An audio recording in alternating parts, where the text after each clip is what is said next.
Assalamualaikum warahmatullahi wabarakatuh.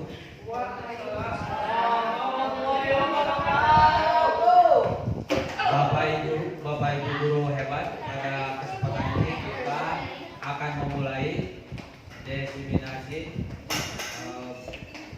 modul 14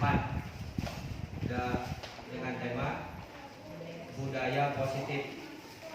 Mari kita mulai. Yang akan dibuka ditunjuk oleh Ibu Nita. Terima kasih Pak Didi atas kesempatannya. Assalamualaikum warahmatullahi wabarakatuh. Ya.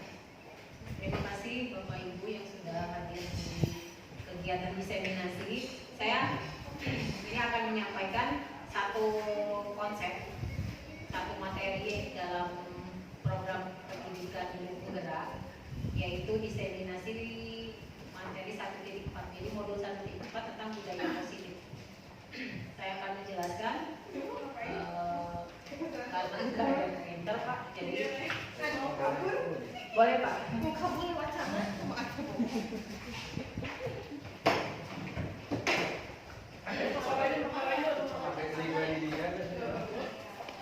Ya.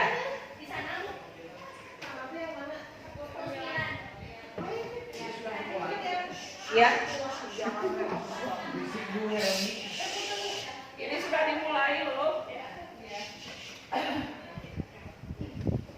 Ya Bapak Ibu, mohon perhatian sebentar. Saya akan menjelaskan tentang konsep di modul 1.4, yaitu disiplin positif dan nilai-nilai kebajikan. Ya. Nah ini saya. Oh iya, saya Bu Nita Setiawati. Saya calon guru penggerak angkatan 7. Alhamdulillah sudah selesai mempelajari tentang modul 1.4, yaitu jadi modul 1 ini modul yang terakhir di modul 1. Jadi 1.4 tentang budaya positif. Tapi sebelum ke sana, ini ada teori dari Dr. William Besser. Ini yang menjelaskan tentang teori kontrol. Jadi tapi pada perkembangannya itu menjadi choice theory. Jadi kalau yang awal itu kita berpikiran bahwa orang dapat kita kontrol, ternyata tidak.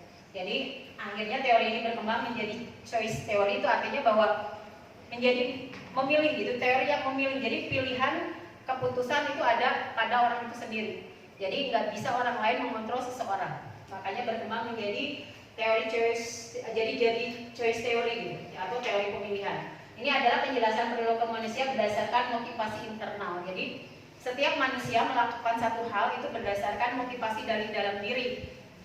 Tidak bisa orang lain mengontrol keputusan yang ada pada diri seseorang, termasuk guru.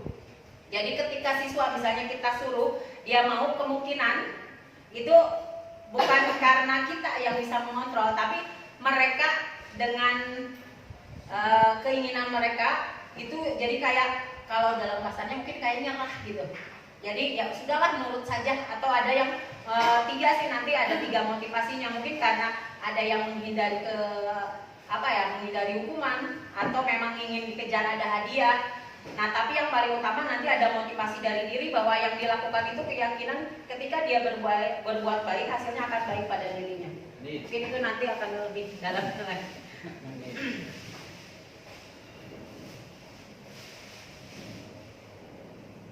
Nah ini dalam manusia itu memiliki 5 kebutuhan. Jadi ketika seseorang berulah, misalnya siswa ada yang berulah, ini dari 5 kebutuhan yang pokok yang harus mereka penuhi, itu mungkin ada yang tidak terpenuhi. Jadi kadang ada siswa yang ingin mencari perhatian lah kalau kita sebutkannya. Jadi ketika seseorang melakukan satu hal itu, memang dia ada satu kebutuhannya yang belum mereka penuhi, yaitu ada 5 kebutuhan. Yang pertama love and belonging, kemudian power, fun, survival, dan freedom. Ini cinta dan perhatian yang mereka inginkan. Kemudian ada kekuasaan, kemudian enjoy juga, kayak kesenangan gitu. Kalau survival apa ya Pak? Bertahan hidup, betul ya, bertahan hidup. Kemudian ada kebebasan juga, kayak kemerdekaan gitu, yang merdeka. Kemudian Semua makhluk manusia memiliki tujuan dan secara internal didorong oleh kebutuhan-kebutuhan dasar tadi. Jadi setiap kita melangkah itu harus terpenuhi dari kebutuhan-kebutuhan yang 5 tadi. Nah, ini ada yang tadi contoh miskonsepsi tentang kontrol yang tadi saya sampaikan, bahwa setiap orang sebetulnya tidak bisa dikontrol. Jadi dia ketika melakukan sesuatu karena keputusan dalam diri sendiri. Contohnya, ini kita anggap bahwa mungkin merasa guru itu bisa mengontrol murid. Ini contoh, tapi ini sebetulnya ilusi. Jadi tidak betul seperti. Jadi tidak semuanya betul. Jadi ketika gini, ada contohnya, pada dasarnya kita tidak dapat memaksa murid untuk berbuat sesuatu jikalau murid tersebut memilih untuk tidak melakukannya. Jadi walaupun tampaknya guru sedang mengontrol perilaku murid, hal demikian terjadi karena murid sedang mengizinkan dirinya dikontrol. Jadi ini yang menjadi keputusan mereka untuk melakukan apa yang guru inginkan. Jadi mereka hanya mengizinkan dirinya untuk nurut lah, gitu lah. Jadi untuk dikontrol sama gurunya. Nah, saat itu mungkin bentuk kontrol gurunya menjadi kebutuhan dasar dipilih murid tersebut. Kebutuhan apa? Misalnya yang tadi. Jadi ketika dia merasa aman, nyaman. Jadi kalau nurut mah dia aman. Jadi terhindar dari hukuman misalnya, itu bisa jadi. Nah, kenapa Pak? Terhindar dari bullyingan. Nah, bisa jadi seperti itu. Kemudian, nah ini perilaku ini memiliki tujuan bahwa jadi teori kontrol ini menyatakan bahwa semua perilaku memiliki tujuan, bahkan terhadap perilaku yang tidak disukai. Jadi artinya mungkin saja murid tidak suka gitu melakukan hal itu. Cuma karena dia menghindari satu hal lain, dia mengizinkan untuk melakukannya. Itu yang ilusi yang pertama. Kemudian ini ada ilusi yang kedua, bahwa semua penguatan positif, efektif dan bermanfaat. Jadi kadang kita juga ada penguatan pendidikan karakter. Tapi sebetulnya yang ini, penguatan positif atau bujukan adalah bentuk-bentuk kontrol juga. Jadi kayak kontrol itu kan kayak di setting gitu, diharuskan sama kita. Kemudian segala usaha untuk mempengaruhi murid agar mengulangi suatu perilaku tertentu adalah suatu usaha untuk mengontrol murid tersebut. Dalam jangka waktu tertentu, kemungkinan murid tersebut akan menyadarinya dan mencoba untuk menolak bujukan kita. Atau bisa jadi murid tersebut menjadi tergantung pada pendapat sang guru untuk berusaha. Jadi ketika termasuk penguatan positif. Jadi ketika selalu dilakukan, mungkin murid nurut untuk sementara. Tapi bisa jadi suatu saat dia udah stuck, nggak mau gitu. Karena memang mungkin awalnya karena dikontrol sama kita. Mungkin ini saya refleksi sendiri ketika saya melakukan pembelajaran, saya selalu memberikan nilai plus, Pak. Bu, itu saya merasa bahwa itu berhasil karena mereka nurut. Ternyata itu tidak selamanya benar. Jadi ada siswa yang memang hanya mengejar plus saja, bukan motivasi dari diri. Jadi ketika saya tidak hadir misalnya, diberi tugas, ternyata mereka tidak mengerjakan. Karena kalau saya tidak hadir kan nggak ada nilai plus. Nah berarti kan itu masih motivasinya eksternal, bukan dari diri. Jadi mereka masih karena dikontrol dari luar, bukan dari motivasi itu sendiri. Nah ini yang ilusi, meskipun yang positif gitu. Kemudian ini, ilusi bahwa kritik membuat orang merasa bersalah dapat menguatkan karakter. Jadi kadang kita mengkritik siswa kita sambil kayak ngejek atau nyinyir gitu ya. Nah ini ternyata menggunakan kritik dan rasa bersalah untuk mengontrol murid menuju pada identitas gagal. Ternyata kalau kita mengkritiknya dengan hal yang agak membuat dia negatif mungkin. Jadi dia akan memberikan rasa gagal pada diri siswa. Jadi bahwa siswa itu, oh iya ternyata saya memang gitu dah gitu. Jadi ya jadi kayak apatis nantinya atau pesimis gitu. Jadi menanamkan rasa pesimis pada siswa. Mereka belajar untuk merasa buruk tentang diri mereka. Kemudian mereka mengembangkan dialog diri yang negatif. Kadang kala sulit bagi guru untuk mengidentifikasi bahwa mereka sedang melakukan perilaku ini. Karena seringkali guru cukup mengatakan suara halus. Jadi kadang kritiknya lembut. Itu benar, saya refleksi diri Bu. Saya kan sering melakukan itu. Ternyata itu juga ilusi. Ini masih ya, jadi kurang juga. Tidak semuanya bisa baik untuk melakukan hal itu. Nah ini, bagaimana seseorang bisa berubah dari paradigma stimulus respon kepada pendekatan teori kontrol. Ini bagaimana seseorang bisa berubah ya. Artinya gini, bila kita ingin membuat kemajuan perlahan, sebetulnya yang paling utama itu sudut pandang kitanya. Jadi yang ini, ubahlah sikap dan perilaku Anda. Jadi jika ingin sedikit-sedikit mengubah sikap, jadi sikaplah kita sendiri. Jadi kalau kita ingin mengubah siswa, ubah dulu sikap kita. Kalau memang ingin mengubahnya perlahan. Ini perlahan kalau kita mengubah sikap katanya. Namun bila kita ingin memperbaiki cara-cara utama kita, maka kita perlu mengubah kerangka acuan kita. Jadi justru yang paling utamanya mindset kita. Bagaimana kita memandangnya. Jadi bukan hanya perilaku sebagai hanya jadi contoh kayak suri tauladan saja, ternyata kurang cukup. Itu hanya mengubah perlahan dan itu lama. Yang paling utama ternyata sudut pandang kita. Sudut pandang kita terhadap mereka itu yang paling dapat mengubah cepat gitu. Jadi sudut pandang kita tentang manusia, tentang dunia, paradigma kita itu mengubah itu. Jadi skema pemahaman aspek yang apa? Yang tertentu, yang realitas gitu. Jadi itu yang paling utama. Bagaimana kita memandang ketika seorang melakukan kesalahan itu, kita bisa memberikan penjelasan kepada mereka bahwa itu salah, tapi bukan maksudnya yang utamanya nggak dari kita gitu. Jadi jangan hanya menjelaskan kalau kamu salah, tapi upayakan bahwa mereka menyadari bahwa yang mereka akan lakukan itu salah. Itu yang paling utama. Jadi kita nggak langsung menjudge mereka bahwa ketika melakukan satu keburukan bahwa kamu udah salah, selamanya salah. Nah itu yang nggak boleh. Jadi justru kita bagaimana mengatakan bahwa ya sekarang mah kamu terjerumus gitu. Kamu melakukan salah. Ibu juga pernah melakukan salah. Tapi kan ini bukan kamu yang seutuhnya misalnya. Kamu boleh melakukan kesalahan. Mungkin ini memang karena tidak sengaja atau bukan gambaran kamu yang sebetulnya. Kamu nggak seperti itu. Jadi kita gimana caranya untuk menyadarkan mereka dari dalam bahwa yang dilakukannya itu salah, bukan dari kita gitu. Jadi kita hanya mendorong saja.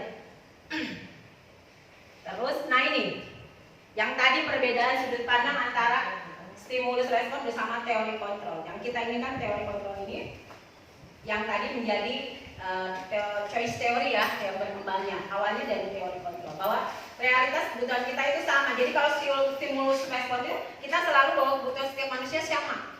Ternyata enggak, semua orang lihat hal yang sama. Kita mencoba mengubah orang agar berpandangan sama dengan kita. Itu yang stimulus respon. Kemudian orang lain bisa mengontrol saya bisa mengontrol orang lain. Pemaksaan ada pada saat bujukan gagal. Jadi kadang kita dibujuk hese, nama misalnya. Jadi langsung ya dipaksa gitu. Kemudian kita berpikirnya modelnya menang kalah. Jadi yang baik menang, yang salah kalah gitu. Nah ini yang stimulus respon. Tapi kalau dengan teori kontrol atau yang berkembangnya menjadi choice theory atau teori pilihan, bahwa realitas kebutuhan kita itu berbeda. Jadi setiap orang itu berbeda. Pernah ada kasus seperti ini. Ada 3 orang di kelas mendapatkan nilai misalnya matematika 8. Tapi ternyata respon mereka berbeda. 8 yang satu orang dia murung banget, kayak mau nangis gitu. Yang satu yang satu orang tuh dia ceria banget, antusias, seneng banget ketika dapat 8. Yang satu standar aja biasa. Dan ternyata pas ditelusuri lebih jauh lagi, yang 8 pertama kenapa dia sampai bersedih gitu? Karena dia biasanya dapat nilai matematikanya minimal 9. Jadi ketika dapat 8 itu penurunan.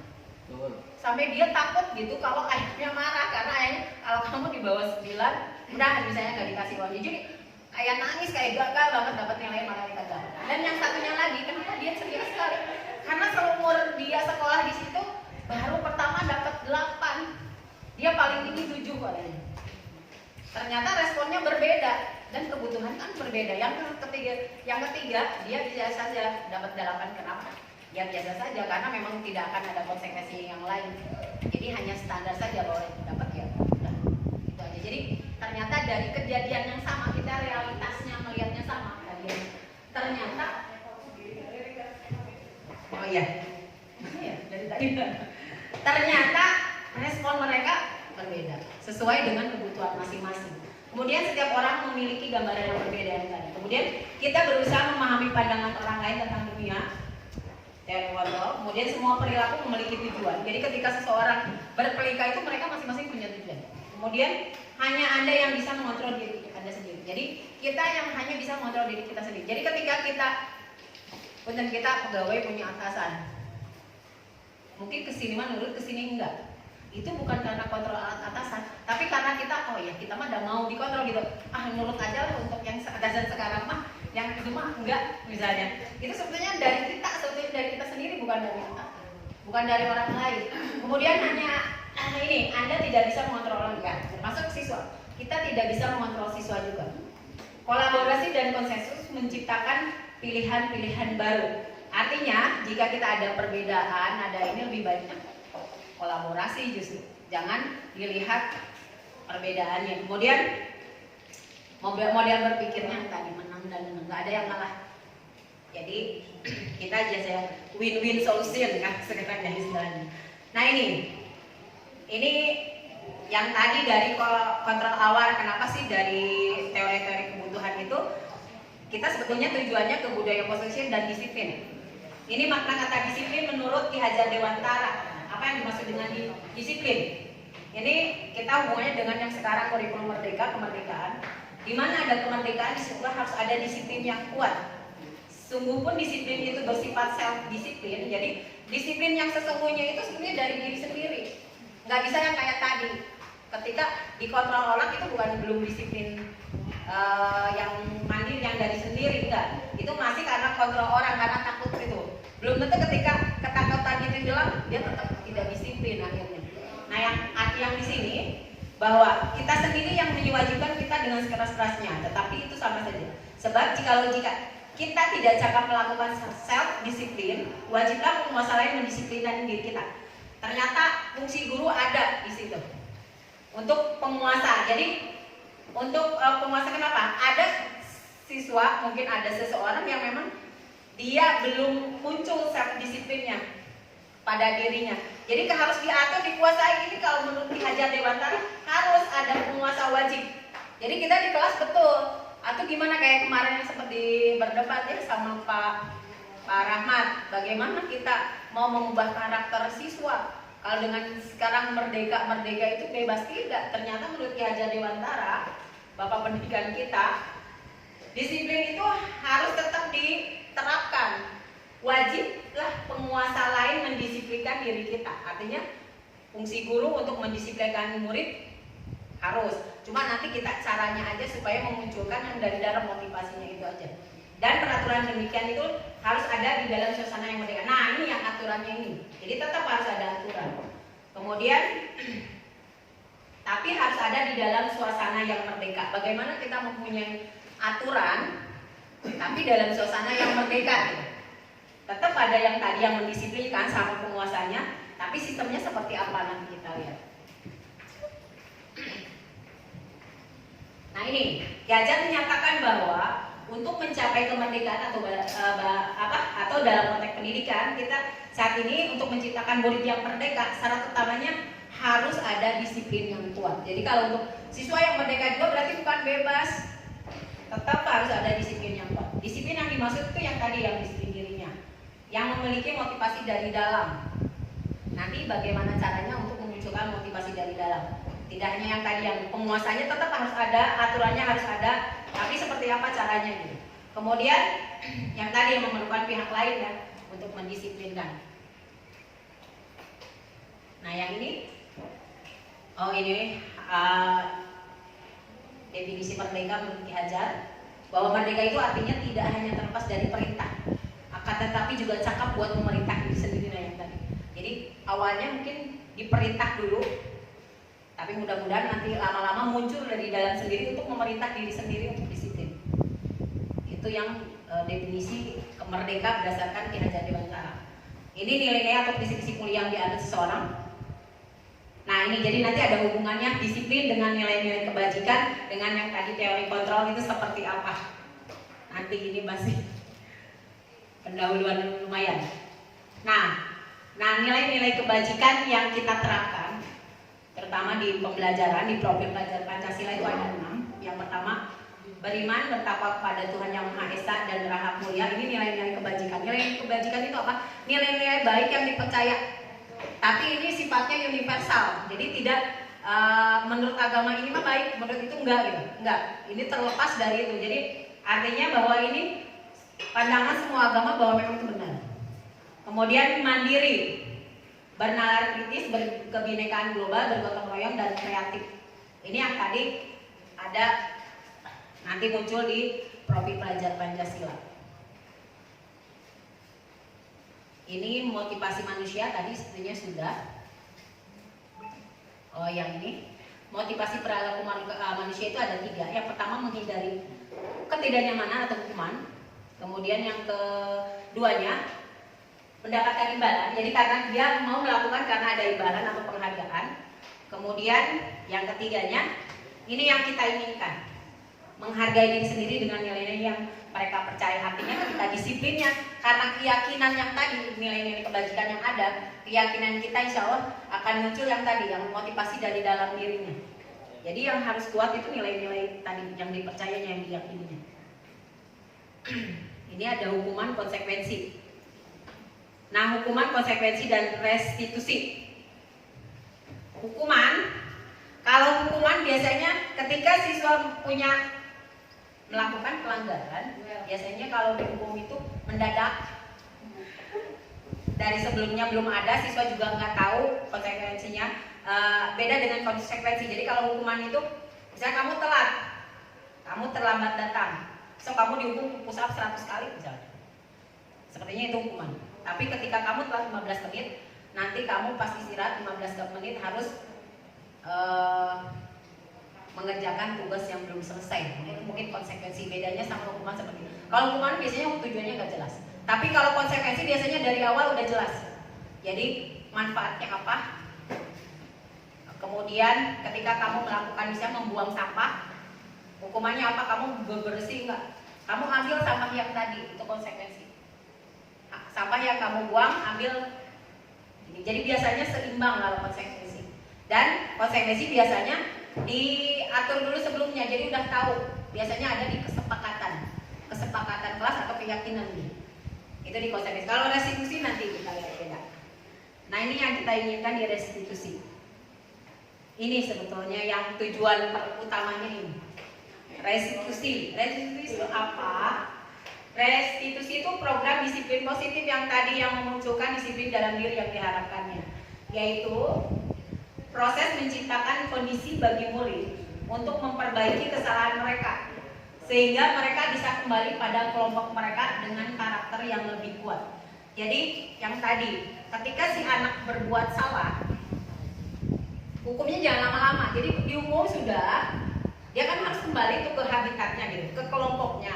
Nah, tapi ketika dia kembali, dia harus menjadi pribadi yang lebih baik, yang lebih kuat, itu yang diharapkan. Jadi jangan sampai sudah dihukum di luar, masuk lagi ke kembali, dia dikucilkan lagi. Nah, dia kapan atau dia mau menjadi orang baiknya kalau seperti itu? Jadi kasihan banget udah terpuruk, padahal mungkin ketika pertama dia melakukan kejahatan itu baru pertama dan tergelincir ke bawah gitu. Tapi kita udah mindset kita udah menjudge bahwa mereka udah itu mah memang gagal, salah. Nah, itu yang nggak boleh. Jadi gimana caranya bahwa kita memperbaiki murid yang salah kembali ke kelompoknya dengan karakter yang lebih kuat dan lebih baik. Kuatnya kuat positif di situ. Kemudian restitusi juga merupakan proses kolaborasi yang mengajarkan murid untuk mencari solusi untuk kesalahan mereka dan membantu murid berpikir tentang orang seperti apa yang mereka inginkan dan bagaimana mereka harus memperlakukan orang lain. Jadi di sini restitusi itu sebetulnya gimana caranya yang tadi mengubah mindset sudut pandang anak pada kesalahan yang mereka lakukan. Itu caranya, jadi berkolaborasinya dengan guru. Nah, ini yang tadi perbedaan hukuman. Yang tadi kalau hukuman tidak terencana, biasanya tiba-tiba. Hukuman bersifat satu arah dari pihak guru. Itu. Kalau konsekuensi yang tadi, biasanya terencana dan atau sudah disepakati. Biasanya ada kesepakatan kelas. Ya, kalau kamu terlambat, nanti nilainya dikurangi 5, itu udah konsekuensi. Itu boleh. Kemudian kalau kamu bisa telat 10 menit, berarti nanti kamu harus mengerjakan tugas tambahan di 10 menit yang mengganti yang di awal misalnya, itu konsekuensi. Tapi tidak, memang kalau misalnya seperti yang kemarin boleh nggak mengurangi, kalau memang di kesepakatan awalnya sudah kita lakukan boleh. Asal jangan tiba-tiba kesiangan langsung kamu nilainya dikurangi. Nah, itu yang hukuman. konsekuensi kan kesepakatan awal mereka udah tahu. Jadi ketika mereka buat ini udah tahu, ya udahlah hari ini saya nilainya akan berkurang gitu. Karena udah tahu. Itu boleh. Nah ini juga ada yang lain ternyata. Dihukum oleh penghargaan. Pernah nggak ngalamin kayak gitu? Ketika seseorang dapat penghargaan, kita yang sakit hatinya. Pernah nggak? Ternyata penghargaan juga bisa jadi hukuman. Kalau hukuman mungkin gini, logikanya ya. Kalau hukuman itu biasanya untuk orang yang bersalah saja udah, yang lain biasa. Tapi kebayang kalau penghargaan ternyata berdasarkan penelitian itu bisa menyakiti lebih banyak orang. Apalagi yang misalnya yang ranking 1 dia dapat hadiah. Itu yang paling sakit hati yang ranking 2. Ya, ternyata sama jahatnya penghargaan dengan hukuman. Bahkan bisa jadi lebih. Ya mungkin nanti kita tekniknya seperti apa supaya memang penghargaan kita tidak nyakitin banyak orang. Makanya kenapa sekarang tidak boleh ada ranking. Kadang si anak kan penasaran ya, bu ranking saya nggak ada ranking gitu, nggak ada ranking tapi kekeh gitu. Yang nanti udah tahu ada lagi yang kecewa. Nah kamu salah-salah udah tanya gitu. Kamu tanya. Jadi akhirnya kan sakit hati juga. Hah? Oh ya? Kan saya juga bisa lihat di leher anak-anak saya tahu, tapi anak-anak kegananya, tapi jangan sakit hati ya. Kamu jangan kalau memang kita, tapi biasanya ke perorangan nggak diumumkan di kelas kalau saya, jadi lagi nggak ada. Jadi di kelas itu hanya memang yang tadi yang teraktif, yang tergokil, kadang yang paling lucu itu mereka yang dapat penghargaannya gitu-gitu aja. Nggak yang kayak main-main aja, jadi nggak ke itu. Dan mereka itu dari mereka sendiri. Nah ini yang tujuan tadi yang belum saya ini yang restitusi seperti apa ini sudah saya mencontohkan ini sudah saya lakukan coba ke siswa saya yang ini konsep restitusi itu seperti apa sih ini sebetulnya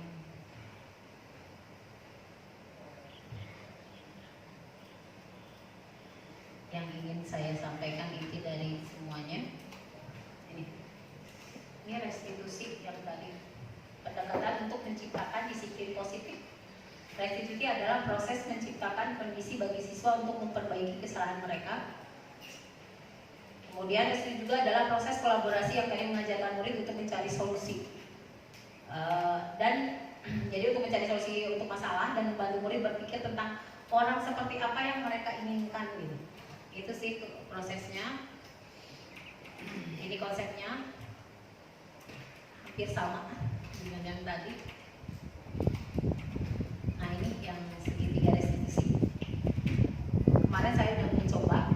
Sebetulnya ada 3 kasus di di kelas saya yang 10-4. Kasus pertama ada dari guru PJOK yang mengatakan ada satu siswa saya tidak pernah hadir di pelajarannya dan nilainya kosong semua. Ada siswa yang kedua ada dari guru geografi kayak saya, Bu. Anak ibu bernama ini selalu tidur di kelas. Karena tidur efeknya tidak mengerjakan tugas, nilainya juga kosong. Dan yang ketiga jelas kasus kita semua tahu, kasus Kota Baru. Nah ini saya mencoba mendekati mereka dengan pendekatan segitiga restitusi. Mungkin nanti bisa dilihat respon anak seperti apa ketika dia diberi kesempatan untuk mencurahkan hatinya kenapa dia melakukan hal itu. Jadi ada tindakannya yang pertama yang dilakukan itu kita menstabilkan identitas. Kemudian yang keduanya validasi tindakan yang salah. Ternyata tindakan yang salahnya harus kita validasi, kita akui. Jadi kamu melakukan kesalahan itu wajar gitu. Jadi awalnya wajar, memang aneh kita juga pas awalnya wajar kamu melakukan kesalahan itu. Saya juga pernah, saya bukan orang yang sempurna. Ternyata di Quran juga ada bahwa orang yang masuk surga itu bukan orang yang tidak pernah melakukan kesalahan, tapi orang yang timbangan kebaikannya lebih banyak dari kesalahan. Artinya bukan berarti nggak pernah melakukan kesalahannya. Makanya ini ada validasi tindakan yang salah. Kemudian yang ketiga menanyakan keyakinan. Nah itu yang paling utama dari semua. Jadi ketika kita melakukan hal yang positif itu karena keyakinan kita. Sampai istilahnya gini, ketika kita berbuat buruk maka yang terjadi pada diri kita buruk. Ketika kebaikan kita kepada orang lain sebetulnya akan kembalinya kepada kita sendiri gitu. Nah itu itu dari keyakinan. Nah ini yang tadi, yang pertama teori kontrol yang tahap 1 yang menstabilkan identitas. Jadi ketika siswa saya yang tadi pelajaran geografi, dia tidur di kelas. Apa sih yang pertama untuk menstabilkan identitas? Nah ini yang pertamanya, saya juga kemarin bertanya gitu, kenapa kamu tidur? Ya pertamanya curhat, biasalah anak gak suka sama pelajarannya, mungkin karena memang tidak minat. Akhirnya ya saya juga sama, ternyata jadi ibu bahulan. Ibu pernah terses bahasa Inggris puntennya karena memang tidak paham. Jadi karena memang tidak paham, jadi saya tidak suka, malas. Sama aja ibu juga pernah, nah itu validasi. Jadi jangan nggak boleh kamu harus suka, itu nggak bisa kita memaksa anak harus menyukai semua hal karena anak berbeda. Sama saya juga kealaman bahwa ternyata ada yang pas saya ngobrol sama guru bahasa Inggris, saya nggak suka bahasa Inggris, kan kamu tidak paham, bukan nggak suka karena lu nggak paham. Oh pan juga bahasa Inggris. Ternyata ada guru bahasa Inggris yang nggak suka matematik. Sarwadil, gitu kan? Sama. Ya kan nggak apa-apa lah. Saya juga bisa jadi guru matematika karena nggak bisa bahasa Inggris. Kalau Nopan juga mungkin ya bisa matematika, panggil Nopan. Sama sekarang akhirnya saya little sih I can gitu bahasa Inggris sama aja. Jadi sedikit Pak bisa, cuma untuk mengajarkan nggak bisa. Nah itu yang tadi validasi, ini menstabilkan identitas. Itu berbuat salah itu tidak apa-apa, karena tidak ada manusia yang sempurna. Saya juga pernah melakukan, jadi disampaikan ke anak, si anak kesenyum atau ketika dikatakan seperti itu udah membuka hati kan, ketika senyum, kamu tes salin gitu, kayak udah menutup ini pasti. Tapi ketika saya katakan itu, ibu juga pernah melakukan itu, langsung seribu, langsung tangga dan si anaknya, ya ketika kamu nggak sehat, kamu ini berhak, ibu pernah. Jadi ini nih yang menstabilkan identitasnya. Terus setiap orang pernah melakukan kesalahan. Terus kamu juga bukan satu-satunya orang yang pernah melakukan itu. Jadi ayah batur kamu melakukan itu, jadi itu aneh, biasa aja gitu. Jadi kita anggap bahwa kesalahan yang dia lakukan biasa gitu. Jadi dianya merasa biasanya, bukan berarti nanti dia akan melakukan, nanti kita lihat ke step berikutnya. Nanti kita lakukan lagi kan. Nah ini yang kedua, validasi tindakan yang salah. Sebenarnya perilaku yang dilakukan mempunyai alasannya. Tadi akhirnya saya menanyakan alasannya kenapa. Jadi ternyata sudah menyampaikan alasannya itu, ya kita tinggal ini. Ketika kamu melakukan hal yang buruk, mungkin kamu bisa melakukan hal yang lebih buruk dari itu. Jadi itu malah biasa, kesalahannya masih skala kecil gitu. Jadi ada kamu bisa melakukan hal yang lebih buruk dari itu. Terus kamu pasti punya alasan gitu, mengapa melakukan hal itu. Kemudian kamu patut bangga pada dirimu sendiri karena kamu telah melalui suatu hal yang penting buatmu. Jadi mungkin saja karena dia tidur misalnya, karena kamu memang tunduk menurut kamu tidur lebih penting gitu. Nggak usah diyakin dulu gitu. Supaya dia yang tadi, kalau sudah senyum hati dan ini membuka, hati dan pikirannya, telinganya membuka. Kamu boleh mempertanyakan sikap itu, tapi kamu harus menambahkan sikap yang baru. Jadi kamu boleh melakukan hal itu, tapi ada hal lain yang harus kamu lakukan gitu, sikap yang baru. Nah ini yang paling utama, yang ketiga. Jadi sudah membuka hati, sudah kitanya mendukung, artinya mendukung, bukan mendukung. Jadi memaklumkan gitu sikap yang dilakukannya itu. Langsung ke yang ketiga, menanyakan keyakinan. Jadi ketika di sini kita semua memiliki motivasi internal. Jadi tugas kita guru ini di sini untuk memunculkan motivasi yang ada pada dalam diri mereka. Jadi bukan karena berdasarkan orang. Kamu harus memperhatikan pelajaran itu. Kamu harus suka sama pelajaran itu. Kamu harus suka pelajaran matematika. Kamu harus memperhatikan kalau penerangan itu susah, itu dari eksternal, dari kontrol guru, nggak bisa. Tapi ketika kita memberikan keyakinan, menumbuhkan keyakinan dalam diri, mungkin dengan tidak ada guru mereka tetap akan melakukan hal itu karena mereka yakin gitu yang dilakukannya itu baik.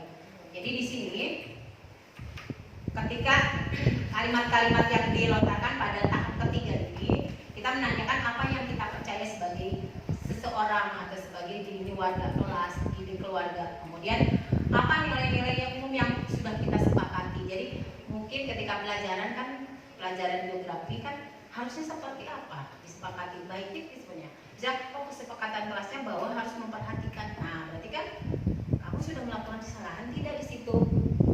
dia berpikir, oh iya saya salah. Jadi biar mereka yang mengakuinya gitu. Kemudian apa bayangan tentang ini tentang kelas ideal apa? Terus bayangannya, jika baiknya kamu seperti apa sih kalau dalam pelajaran supaya kamu nanti ke depannya misalnya ada efek lain ketika kita berbuat buruk kan efeknya apa pada diri kita sendiri. Nah jadi munculnya harus dari mereka. Jadi orang mah hanya mancing-mancing aja, mengarahkan gitu, mancing dan ngarahkan gitu supaya mereka akhirnya mikir sendiri bahwa yang saya lakukan oh iya ya tidur di kelas itu nyata sopan, yang pelajaran hilang gitu. Ya dia nanti konsekuensi nggak dapat nilai, setelah nggak dapat nilai nanti kamu mau jadi apa itu tapi muncul dari diri mereka bukan dari kita. Jadi kamu bisa bayangkan kalau posisinya dibalik, sok mau kamu jadi guru, bisa nggak membayangkan terus kamu nggak ada siswa atau kamu sekarang ngobrol orang nih, terus tidak ada yang perhatiin kamu perasaannya seperti apa. Jadi begitu yang kita pancing-pancing nggak ngejudge bahwa temenan gitu kamu harus begini harus gitu itu nggak bisa. Nah itu jadi hanya memberikannya meyakini keyakinannya yang harus kita ingatkan ke mereka. Nah ini praktik yang saya lakukan. Nah ini yang tadi yang saya sampaikan. Ya itu saya lagi ranting. Saya sebagai wali kelas 10 mendapatkan laporan dari seorang guru mata pelajaran di COK. Kasih inisial gurunya Pak Aping. Enggak lah. Ya betul, karena mengajar kelas 10. Ini bahwa ada seorang siswa saya tidak pernah mengikuti pelajaran PJOK sehingga nilai PJOK siswa tersebut kosong. Mudah-mudahan ini videonya bisa ini langkah awal untuk menangani kasus ini. Saya jelas memanggil siswa ke ruang guru, kemudian saya berdialog dengan menggunakan pendekatan yang baik. Dialog yang saya lakukan ini yang sudah saya terapkan ke siswa saya. Aduh, lupa itu namanya. Harusnya dihapus. Tapi yang mana ya? Itu harusnya di hidden malah sepil ini. Sepil ya? Gak apa-apa lah. Harusnya gak boleh. Ini saya panggil ngobrolnya gini saya. Assalamualaikum. Ini dapat ini katanya. Pernah kok Bu dia ini dulu. Saya pernah hadir pelajaran PJOK. Oh baiklah. Mungkin ketika ada tes PJOK-nya, saya kebetulan tidak hadir. Jadi bukan 100% tidak hadir. Mungkin jadi saya mengalihkannya bahwa mungkin kebetulan ketika tes semuanya yang hadir. Jawabannya anak itu kenapa? Malas Bu nggak suka pelajaran olahraga. Padahal aku paling senang pelajaran olahraga bebas. Tapi kan beda, kita tidak bisa kan tidak semua orang sama. Ini, baiklah ibu paham. Ini ngobrolan saya. Orang lain tidak bisa memaksa kita untuk menyerupai sesuatu. Saya juga sampaikan yang tadi saya pernah nggak suka bahasa Inggris karena memang tidak paham, sehingga aku malas. Dan ketika ngomong ini langsung saya tes sendiri, yang kayak gini tuh takut gitu. Baru pertama dipanggil, langsung senyum langsung tanggap. Ya cuma sama ibu sama saya langsung ibu tetap hadir pada pelajaran itu. Jadi tidak memperlihatkan guru tak apalah nggak suka gitu. Kalau saya dulu itu punya kan. Karena ibu jadi dulu mah saya memang motivasinya eksternal kalau bahasa Inggris. Di situ dapat nilai. Biarin saya sampaikan itu karena memang tidak minat saya. Yang penting yang tadi menghindari hukuman lah ya, motivasi awal. Karena motivasi saya ada di matematika. Nah ini saya sampaikan itu kepada anak. Validasi kesalahan. Nah ini yang mengorek keyakinan kita. Menanyakan keyakinan. Apa yang dilakukan Ismail ini sudah benar. Ternyata dia mengakui bahwa itu salah. Jadi akhirnya dia mengakui. Jadi enggak kita yang menjudge kamu salah gitu. Ternyata datang dari dia lebih fair. Ya, baiklah apa yang dilakukan ini itu kedepannya bisa nggak memperbaiki. Ya ini katanya. Jadi langsung deh, ya saya akan mengerjakan tugas-tugas PJOK-nya. Saya sampaikan dua ibu dipaksa. Dia jawabannya karena memang tetap nggak suka ya nggak apa-apa lah. Ini dia mau mengerjakan. Tetap untuk sekarang masih saya paksakan dulu coba. Pokoknya cari aman dulu. Ini itu sih jawabannya yang kemarin. Mukanya jadi cerah gitu. Jadi berbeda sekali kalau anak ditunjuk-tunjuk kita suara keras, beda sekali. Dan akhirnya sekarang juga setiap ketemu dia senyum, dia membuka hati lah. Biasanya kan kalau anak orang udah membuka hati kan ketika kita bicara akan lebih didengarkan gitu. Itu mungkin itu dulu gambaran. Ada kasus kedua juga sama, udah saya lakukan dengan konsep yang sama, cara yang sama. Betul, masih pas itu memang ada ini, cuma memang secara perubahan secara signifikan belum. Mungkin karena harus terus-terusan. Jadi belum ada laporan memang dari guru yang tadi melaporkan. Cuma saya selalu melihat perkembangan dia, bagaimana sikap dia. Kalau untuk khusus kepelajarannya belum, tapi kalau untuk kesikap dia biasa. Jadi tetap sopan, tetap ketemu suntangan atau apa, nah ya. Jadi tidak ada perasaan ketika udah dipanggil sakit hati atau dia jadi takut melarikan diri gitu, enggak ada. Dan saya juga akhirnya menanyakan bagaimana perasaan dia besoknya. Ternyata jawabannya gimana ya? Sikapnya itu jadi dengan saya itu padahal saya nanya ke temennya waktu itu begini, kemana gitu, terus dia pacarnya sama siapa gitu, kata ibunya masalahnya dia itu berubah gara-gara dengan sudah dekat dengan pacarnya seperti itu. Nah saya tanya seperti itu, sebetulnya dia tersinggung gitu. Nah mulai dari situ dia jadi makin jadi jauh dengan yang tadinya wajahnya mungkin ramah kepada saya, jadinya tidak ramah. Padahal saya tidak bertanya hal apapun gitu kepada temannya pada saat dia tidak masuk. Nah akhirnya dia beranggapan bahwa sekarang dia ingin pindah sekolah.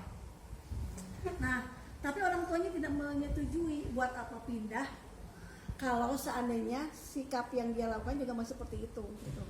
Ya sudah, bertahan di sini saja lah gitu. Nah di sini saya belum punya mungkin trik atau bagaimana ya, saya berusaha untuk dia mau apa sih sebenarnya permasalahan dia itu gitu. Jadi mau seperti apa inginnya gitu, supaya di kelasnya juga tidak dia tuh sebetulnya gini, dia tuh pegang kendali di kelasnya, dia yang ngatur kelas itu, kalau apapun dia yang ngatur gitu, yang lain tidak ada yang berani, sampai seperti itunya. Padahal dia yang di sekolah perempuan. Berarti sebetulnya kebutuhan kekuasaan yang dia belum penuhi. Nggak apa-apa, jadikan kain saja. Oh gitu. Iya. Karena dia pingin ada, dia berkuasa mengatur, cuma nanti kita arahkan. Jadi bisa kelihatan ketika memang dia butuhnya apa, berikan itu. Cuma fungsi kita mengarahkan supaya dia tidak jadi otoriter lah ya. Jadi kalau karena kan orang yang paling utama sebetulnya butuh pengakuan, kebutuhan yang dia ini kita akui, oh iya betul kamu betul ini, kita kasih gitu ya, diberi tanggung jawab. Setelah itu kita bisa mengarahkan. Jadi ketika keinginannya kita penuhi, biasanya dia akan nurut sama kita. Jadi berikan itu, ngobrol juga sama. Jadi ngobrol, jadi ketika kita negur jangan depan orang, kita bawa, kita ngobrol berdua dari hati ke hati, Bu. Jadi misalnya ibu dapat laporan nih, kamu tuh berpuasa di kelas, kamu melakukan ini, benar enggak misalnya. Jadi seperti yang tadi yang restitusi, iya misalnya atau enggak. Kita bisa mengatakan bahwa misalnya kalau dia sudah mengakui, kita katakan bahwa oh itu mah wajar. Ketika kamu bersikap seperti itu wajar. Cuma ya nanti kita lebih arah yang tadi yang setelah identitasnya, artinya ketika dia melakukan salah kita akui gitu ya, biasanya dia udah langsung membuka mata, membuka hati sama membuka telinga, jadi mau dengar kita. Nah dari situ barulah nanti jadi kayak kita buka dulu hati mereka, buka dulu pemikiran mereka. Nah nanti doktrin kita di akhir dia keyakinan gitu.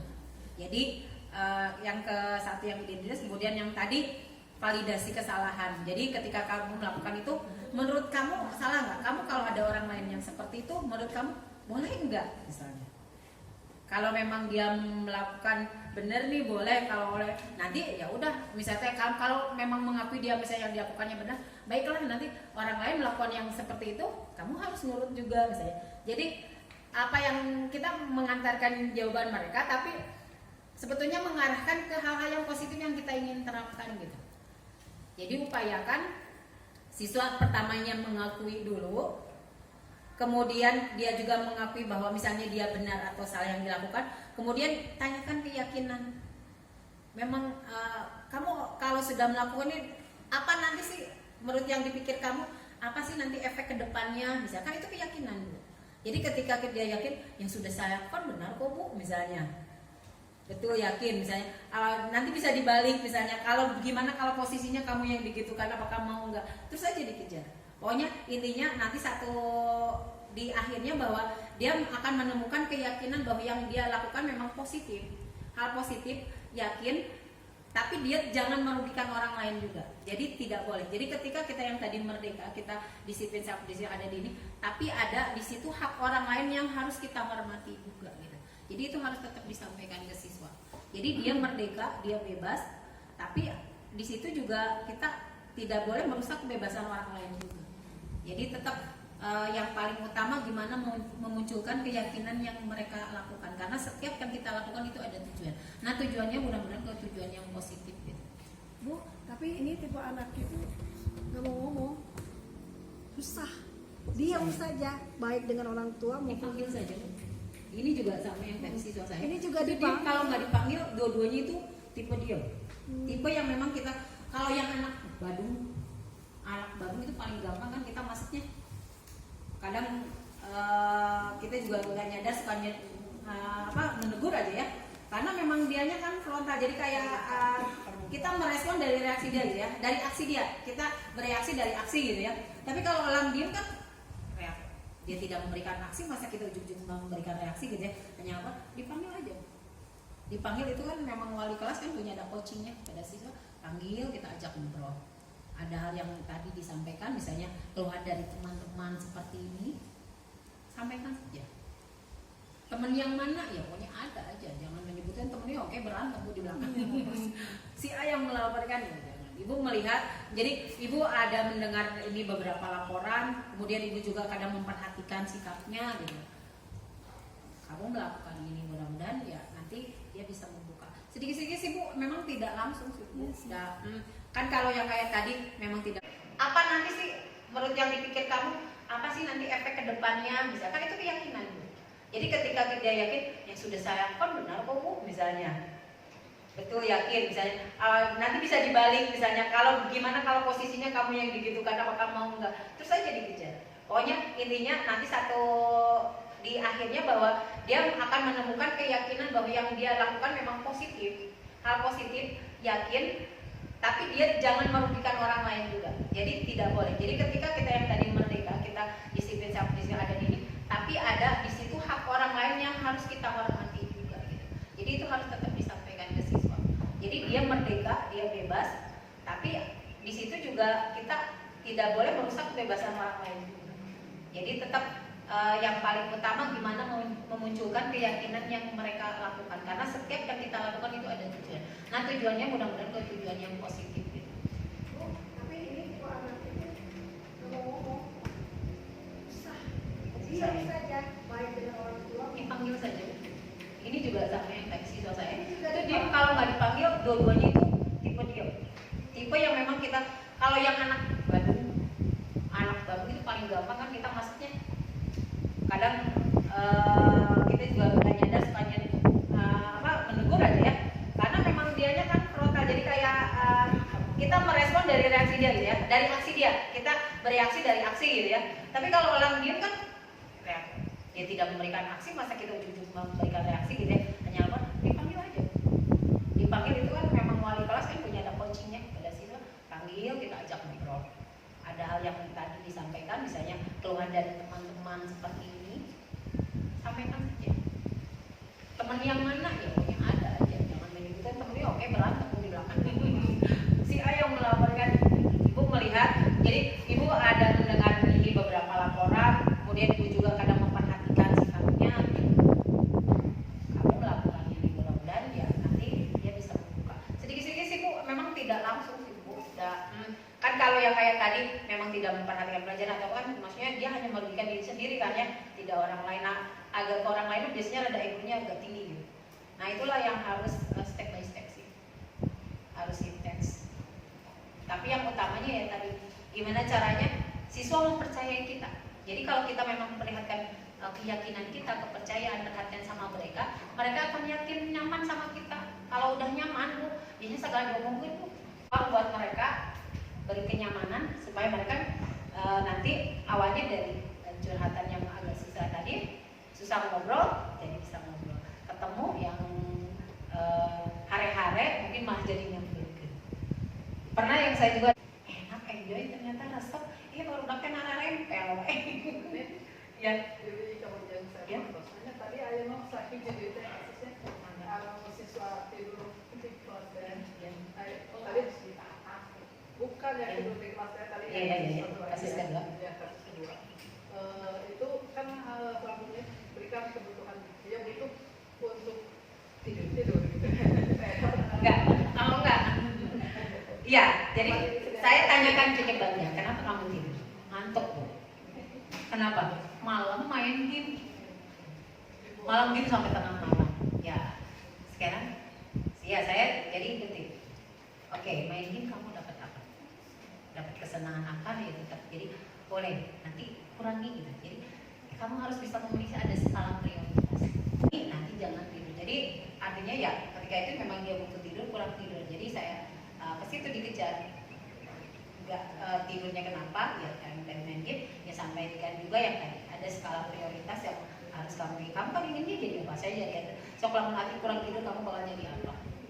Jadi terus dikejar ke minatnya dia kayaknya. Karena memang kasus saya tahu pengecualian tidak diberikan sesuai tidak difasilitasi gitu ya. apanya? Oh tidurnya di enggak. Enggak, efeknya dia kan kurang tidurnya malam. Jadi penuhi tidur malamnya. Enggak, tidurnya di dia. Enggak kan kasusnya mudah-mudahan kan itu udah tidurnya udah. Jadi kedepannya jangan tidur lagi di kelas. Kamu kurang tidur ya jangan tidur malam-malam. Itu tetap itu arahkan. Karena memang kata yang tadi ada siswa yang memang dia tidak muncul disiplinnya. Penguasa harus turut di situ, turun tangan lah dibilang. Kita sebagai guru penguasa turun tangan untuk mengarahkan. Bukan berarti memaksa, tapi mengarahkan, memberi pandangan bahwa yang dilakukannya efeknya nanti. Jadi memberi pandangan, mungkin memang karena ketidaktahuan. Itu jadi disampaikannya itu. Jadi saya mengejar penyebab kenapa. Tapi pernah ditinggalin aja nya punya tadi yang dari awal judulnya teh budaya positif. Budaya positif. Jadi Budaya positif. Terus tadi materi pertama teh kontrol. teori kontrol. Teori kontrol. Terus hubungannya ke disiplin ya? Teori kontrol. Oh iya.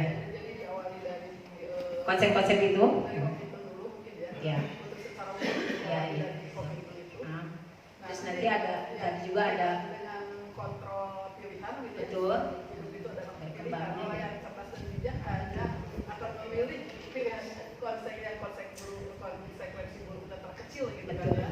Nah, mungkin dari situ kita akan mengarahkan bahwa kalau memilih konsekuensinya ini gitu. Termasuk kaitan dengan komitmen awal tadi. Iya, gitu ya. betul. Konsekuensi atau keyakinan kelas yang ditanamkan. Jadi yang kita berikan upayakan jangan hukuman. Konsekuensi itu udah disiplin positif Bu. Udah kalau yang hukuman itu lebih ke yang kita memberikan bahwa dia itu orang gagal gitu. Jadi jangan kalau hukuman enggak. Tapi kalau bedanya kan konsekuensi itu mirip dengan hukuman. Iya mirip, cuma konsekuensinya mereka udah tahu. Kesepakatan. Ya, jadi ketika ya dalam Islam juga kan ada. Ketika kamu mencuri potong tangan kan udah tahu konsekuensinya. Namun curi potong tangan bisa ya di aturan Islam. Kita tidak melakukan itu. Cuma ketika kamu telat misalnya, nanti telat mengumpulkan, kamu dikurangi nilai meskipun memang kemarin kan bilang Pak itu kan juga. Tapi kan kita ada nilai yang tadi yang ada guru di situ dengan kalau berdasarkan dengan kita pakainya kesepakatan kelas, keyakinan bahwa telat juga nanti akan efek kedepannya seperti apa. Jadi saya menyampaikannya gini, IQ itu hanya 20% mempengaruhi suksesnya kamu, tapi attitude, karakter itu yang utama yang akan menjadi kamu berhasil. Kamu pintar nilai 100 semua, attitude-nya jelek, nggak akan ada yang pakai. Gitu. Jadi tetap itu ditanamkan. Jadi artinya ketika kita membuat keyakinan kelas bahwa kalau dia terlambat mengumpulkan dikurangi karena attitude-nya jelek. Yang tadi teh dihubungannya dengan tadi nilai 100 tidak akan berguna di kehidupan kamu kalau karakternya jelek. Jadi artinya tetap itu dijadikan keyakinan gitu. Efeknya memang ke konsekuensinya turun ke nilai lamun telat gitu. Itu nggak apa-apa asal dengan tadi konsekuensi kelas, tidak hanya langsung hukuman. Nggak tahu apa-apa dia nggak disebutkan bahwa sekarang ulangan atau sekarang tugas terakhir langsung menyebutkan kamu telat. Ibu kapan kamu mengumpulkan bahwa hari ini terakhir? Nah kan ya jangan seperti itu kan kayak anak kan mau sih kita ngajebak atau apa gitu enggak. Itu jadi ketika konsekuensi, so kamu siapnya berapa? Ini tugas, ada tugas proyek. Siapnya berapa lama? Sebulan, misalnya ada ini. Kita ambil, seminggu. Enggak, ada temannya yang protes. Ada yang udah 2 bulan, enggak terlalu lama. Ada misalnya sebulan, oke lah, kita sebulan ya. Sepakat semuanya, udah sepakat semua, udah sebulan. Jadi lebih dari sebulan agak berarti maksudnya telat. Nanti nilainya dikurangi, bisa meskipun betul. Nah itu kan udah kesepakatan. Jadi boleh. Ya, tapi ya mungkin karena penyampaian tadi kan materinya cukup banyak kan. Kemudian teori-teori yang disampaikan juga Hanya sekilas-sekilas ya. Ya, yang sekilas-sekilas tapi sih maksudnya banyak. Kemudian itu Bu Ida tadi bilang teorinya dari diadopsi dari luar ya, sekarang ada yang mulai dari antara dan seterusnya. Nah, dan untuk karakteristik anak antara yang satu dengan yang lainnya dari sekian banyak anak itu kan mungkin berbeda-beda gitu ya. Ada yang mungkin kalau ibarat penanganan dokter gitu ya, hasil diagnosisnya ini mungkin cocoknya dengan obat ini, dengan obat ini, dengan obat ini. Termasuk tadi yang kasus tidak suka pelajaran olahraga gitu, dengan yang kasus itu teori yang mengatakan bahwa berikan sendiri pemilihannya tidak selamanya tepat akhirnya. Tapi intinya mungkin di sini guru harus banyak wawasan dan memiliki kecerdasan emosional di dalam penanganan. Betul. Tapi ini semua betul. Jadi ketika kita memberikan termasuk misalnya konsekuensi yang tadi ya, kita berikannya Pak itu gitu. Ya, termasuk juga kita sebagai guru, khususnya saya mungkin ya tidak terlalu suka belajar terlalu detail secara teoritis gitu kan, tapi saya termasuk pembelajar dari pengalaman orang lain dan termasuk Bu Nita itu termasuk salah satu yang mungkin saya belajar dari Bu Nita tentang kesabaran, ketelatenan, gitu, pendekatan ke anak gitu ya, dan termasuk tadi contoh-contoh kasus yang sudah ditangani yang memang saya setuju gitu kan. Jadi tidak apa ya menghakimi gitu ya, melainkan kita belajar mengerti mereka, karena kalau mereka dipaksa untuk bisa menjadi pemikiran kita sekarang itu adalah sebuah kegagalan. Tapi kita harus berusaha bagaimana kita ada di posisi mereka gitu kan. Ya tentu saja dalam hal ini kepadanya kita untuk meramu bahasa penyampaian yang bagus supaya mereka bisa saling memahami, ya itu mungkin intinya. Betul. Ya. Kita lakukan kalau saya belajar dari Ibu Nita secara langsung tidak langsung saya suka mengamati gitu ya. Ada 3 pendekatan yang mungkin dilakukan: pendekatan intelektual, pendekatan emosional, dan spiritual ketika katakan sedang membimbing anak di dalam satu kelas ataupun orang per orang itu selalu muncul. Dan itu pendekatan emosional yang bisa mendekatkan anak dengan gurunya, seperti yang akhirnya saya mau jadi anak angkat ibu. Ya. Sampai anak nurut betul sampai dia Bu aku mau jadi anak angkat itu ya. Bukan wali kelas. Iya. Ya kalau saya kan berarti dia butuh kan seorang ibu, ya saya berikan saja Bu, nggak apa-apa. Hayu ibu jadi ibu angkatnya aja mau. Dan akhirnya betul Bu, dan ada manfaatnya Bu.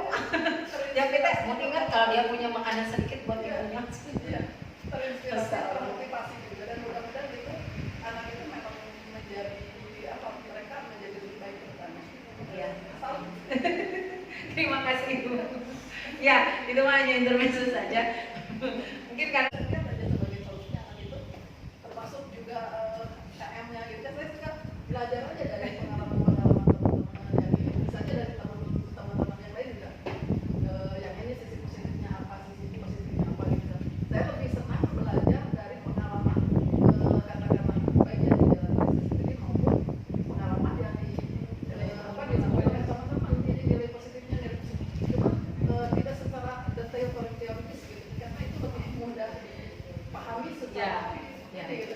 membaca kadang-kadang kalimatnya lanjut terlalu berbelit-belit gitu kan. Padahal pada intinya tadi kita katakan bahwa itu sudah kita lakukan.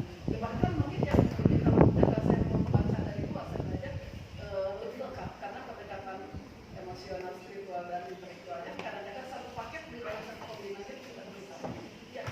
Ya, terima kasih Bu. Ya silakan Pak. Moderator bertanya. Oh iya monggo Bapak, terima kasih. Ya silakan. Ya.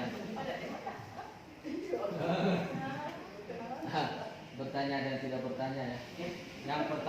Yang pertama itu ya bercerita yang kalau buat saya dan juga itu bercerita tentang seorang anak yang sejak SD berprestasi ya, olimpiade, Pak gitu.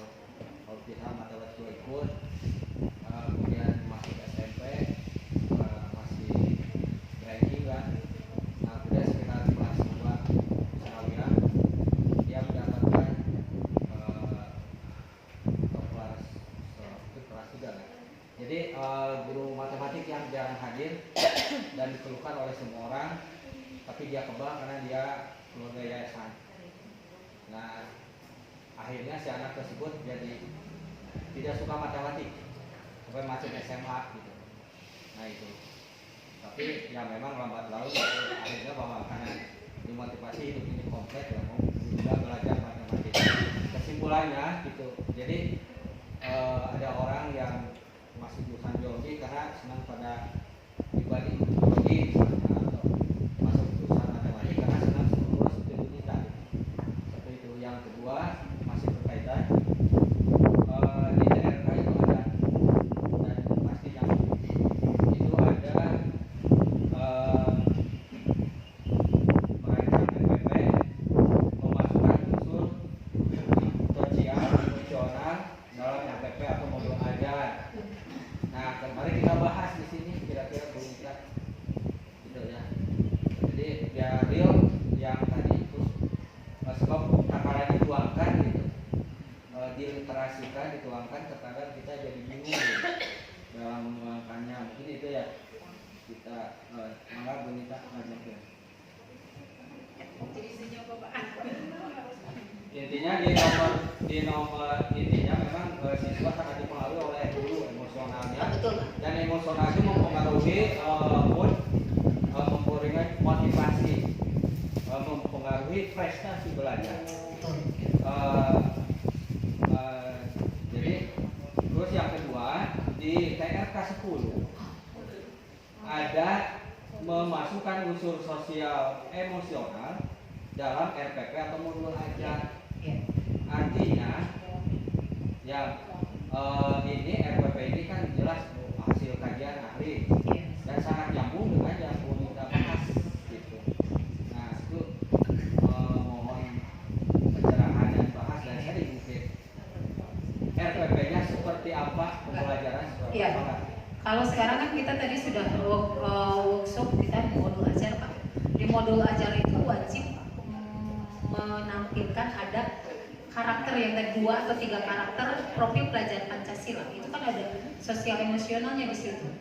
Yang terutama yang pertama yang keyakinan kepada apa, yang ketakwaan kepada Tuhan Yang Maha Esa dan berakhlak mulia. Nah di situ kan akhlak itu kan karakter Pak. Di situ ada akhlak kepada pribadi, akhlak kepada orang tua, akhlak kepada masyarakat, akhlak kepada lingkungan. Itu semuanya ada di situ Pak. Sifat-sifat yang profil pelajar Pancasila. Memang profil pelajar Pancasila kan merupakan nilai-nilai kebajikan yang diyakini gitu. Itu ada, sudah ada. Berarti di RPP sudah ada. Yang RPP sekarang namanya modul ajar. Itu ada Pak. Wajib Bapak menampilkan menuliskan di situ ada. Yang tadi makanya di pagi juga disebutkan di grup juga. Kelas 10 yang kita yang bertawakal pada Tuhan Yang Maha Esa itu sama mandiri. Kelas 10, yang kelas 11 kan ada lagi kebinekaan global dan apa. Yang kelas 12 nah itu kan itu yang tadi sifat sosial dan itu. Iya, kriteria betul itu kan apa sih kompetensi-kompetensi yang dibutuhkan di abad 21. Bukan lagi yang tadi bukan lagi konten gitu. Konten mah hanya alatnya saja, tapi yang utama kan itu yang 80% mempengaruhi keberhasilan kita itu ya justru yang itu yang program belajar Pancasila yang emosionalnya itu. Kemudian yang satu lagi katanya, Bapak tadi bertanya, betul Pak, yang diingat siswa itu profil gurunya bukan pelajaran. Saya ingat pernah guru SD namanya Bu Diana, bagus, lembut, itu guru kelas 1 SD sampai sekarang saya ingat. Tapi saya lupa pelajaran apa yang dia sampaikan. Iya, dan memang betul. Karena memang yang kita ingat itu bukan pelajaran, tapi sosok guru. Makanya jadilah guru-guru yang memang diingat siswa, terutama kebaikannya gitu. Karena gerak mau rumus matematikanya, boro-boro kepas 10 tahun ke depan, 2 minggu ke masuk ulangan hari Labdewi Bapak. Jadi kita jangan selalu ngoyo bahwa kamu harus jago matematika, kamu harus jago biologi, kamu harus jago kimia, nggak usah Pak. Tapi kamu menjadi orang-orang yang sholatnya nggak pernah tinggal, hormat pada orang tua, menolong sesama, peduli sama lingkungan. Itu yang karakter itu yang kita tanamkan sama mereka, dan memang justru itu yang akan nanti menjadi tolak ukur kesuksesan biasanya. Jadi yang bukan tolak ukur, yang sangat-sangat mempengaruhi keberhasilan seseorang.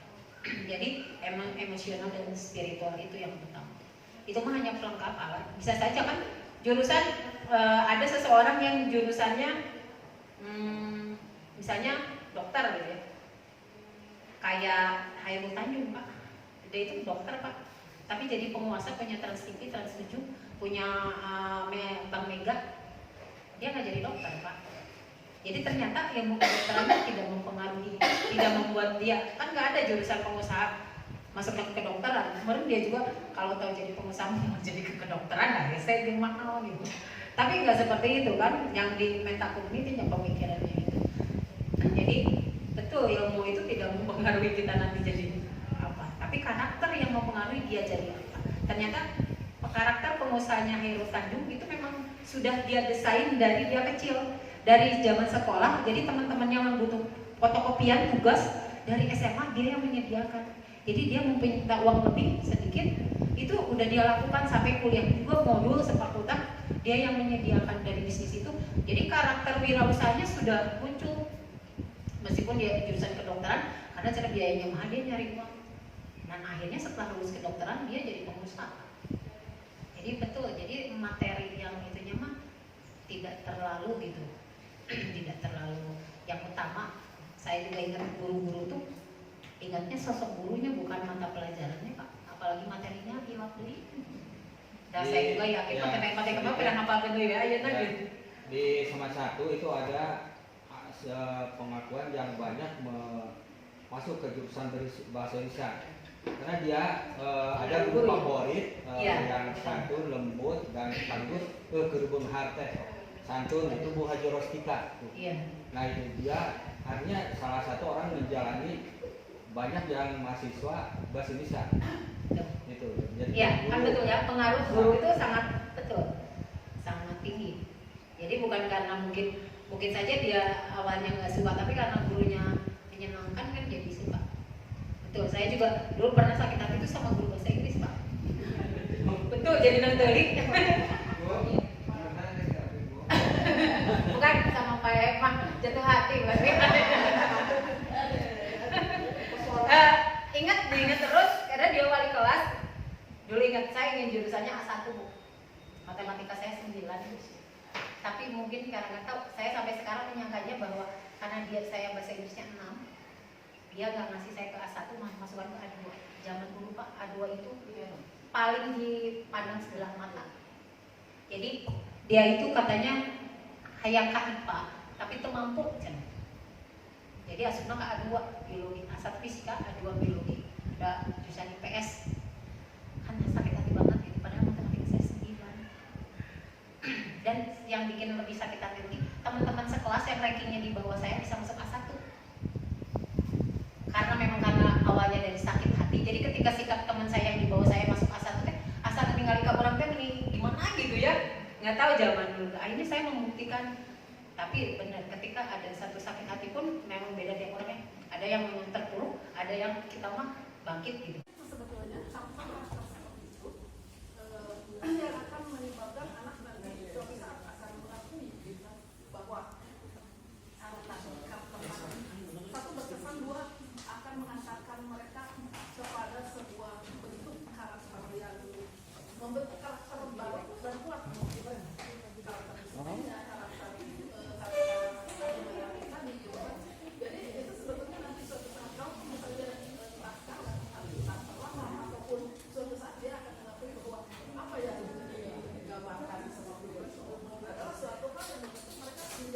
kuat, lebih disiplin, lebih itu.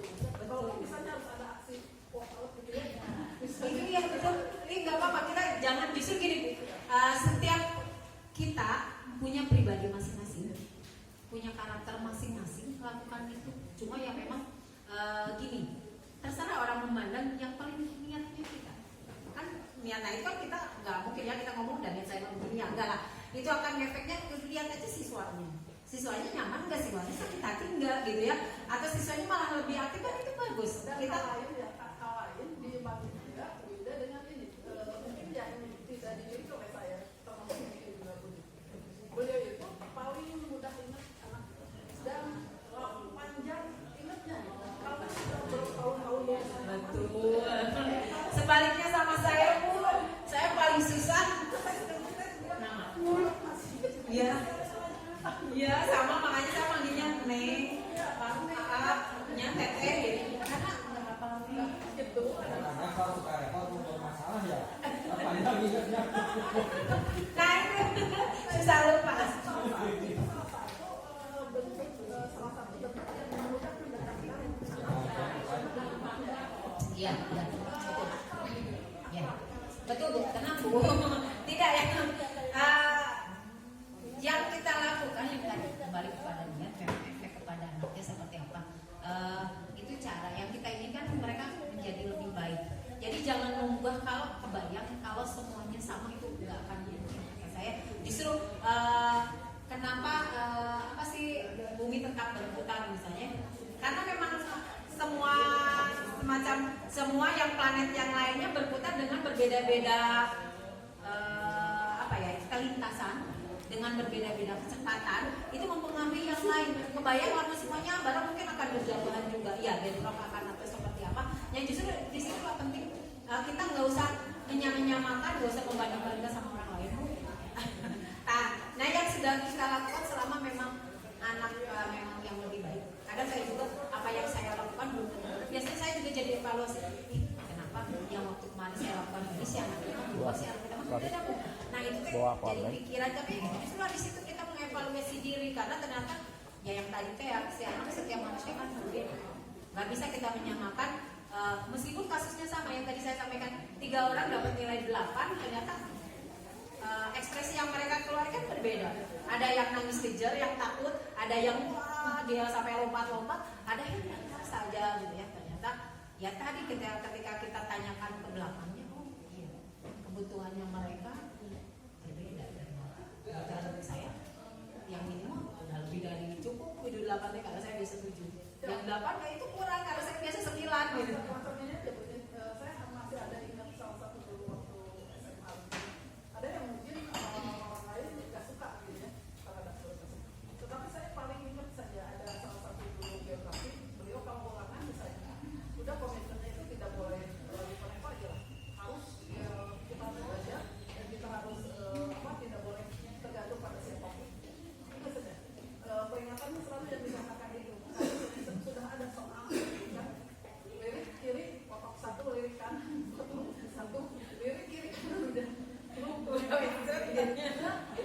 Tapi nggak apa-apa Bu, itu mah gaya asal memang yang tadi kata saya. tapi itu kesan saya itu sangat bagus itu. Ya. Karakter di sini Ya, karena memang itu disampaikan di awal. Karena konsekuensi itu namanya konsekuensi Bu. Mungkin kata orang disangka itu keras banget karena kita nggak tahu. Padahal itu sudah membuat komitmen sama anak-anak menjadi konsekuensi. Jadi kalau kamu nengok kiri dikurangkan sudah disampaikan sebelumnya. Yang nggak boleh nengok ujung-ujung ditegur kalau nggak disesuaikan. Nah kan anak kaget. Nah ini aturan yang mana? Kenapa ibu? Emang saya salah apa gitu? Nengok kiri emang salah gitu. Nah, tapi kalau lagi dari awalnya, ketika ulangan kamu nengok kiri itu mah konsekuensi bukan hukuman. Jadi boleh. satu lagi Bu, waktu tahun kemarin kan ada anak yang melakukan penelitian tentang pola asuh orang tua terhadap kedisiplinan anak dalam mengajar.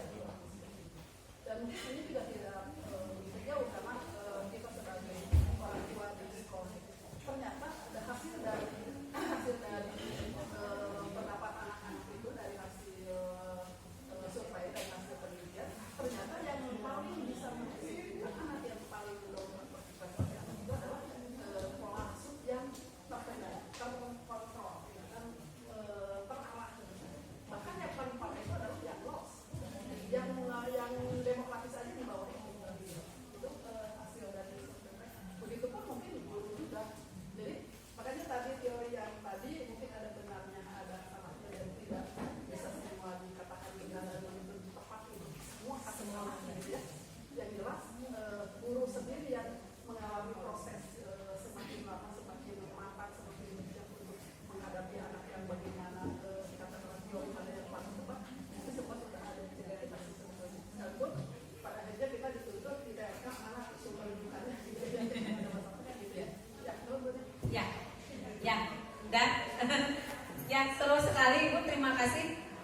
mungkin karena waktunya juga kita sudah melebihi, tapi diskusi nggak sampai di sini ya Bu. Kita selalu ngobrolannya.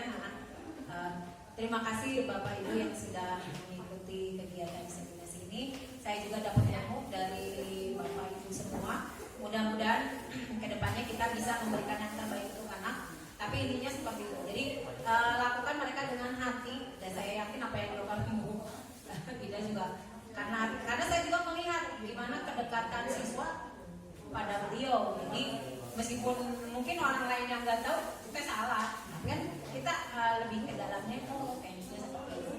Ya betul. Saya juga kan ketika ada penghargaan mungkin tidak ada buruk, tapi ada juga memang yang baik. Tetap saya melakukan ada hadiah nilai plus supaya aktif ya nggak apa-apa memancing. Ternyata ada juga siswa yang sampai mengatakan, Bu, saya dulu waktu nggak suka belajar, sekarang jadi suka. Agaknya gitu. Jadi kan, berarti berefek gitu ya. Kalau masalah itu kan nanti kan memang minat ini kan juga ya jadi juga mengatakan kita tidak bisa mengubah siswa. Yang bisa kita menguatkan karakter yang ada, terutama karakter positif. Jadi seperti petani yang menanam padi. Petani menanam padi itu bibit padi akan jadi padi, nggak mungkin jadi jagung. Tapi yang sebagai guru kita hanya gimana caranya supaya padinya gemuk gitu, gendut dan banyak gitu butir-butirnya, itu yang kita lakukan. Jadi nggak mungkin kalau memang bawaannya dia jagung nggak mungkin jadi padi. Gitu. Kalau memang dia bawaannya berlian ya kita tinggal gimana caranya supaya berliannya jadi makin mahal gitu. Iya. Ya udah, terima kasih atas perhatiannya. Wassalamualaikum warahmatullahi wabarakatuh.